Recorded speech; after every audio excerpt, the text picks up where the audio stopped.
Kasvatus- ja perheneuvontavideona. Vinkkejä ja ajatuksia lapsiperhearkeen. Moi, mä oon Teija Vantaan perheneuvolasta. Ihan tavallinen kysymys perheissä on, että mitä voi tehdä silloin, kun tuntuu, että lapsen sängyn alle on muuttanut mörkö asumaan ja lapsi ei haluakaan rauhoittua nukkumaan omaan huoneeseen illalla.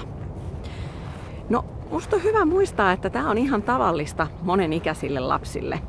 Varsinkin silloin, kun siellä huoneessa on illalla pimeetä, niin tuntuu, että se pimeys saa mielikuvituksen valloilleen ja mielikuvitus keksii kaikkea sellaista, mitä siellä huoneessa ei oikeasti olekaan. Mulla on kuitenkin sulle muutama vinkki, minkä avulla sä voisit saada tähän juttuun helpotusta. Ensimmäisenä mä ehdotan, että tutkitte sen sun lapsen huoneen silloin, kun siellä on vielä valosaa. Katotte yhdessä lapsen kanssa sängyn alle, kurkkaatte sinne kaappiin, näkyykö siellä mörköjä vai jotain ihan muuta.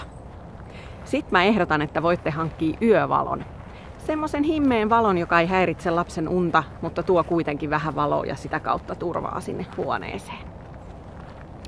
Sitten yhtenä on se, että sä voit jättää lapsen huoneen oven raolleen silloin, kun sä itse lähdet sieltä pois, niin lapsi voi kokea, että sä et olekaan ihan kauhean kaukana.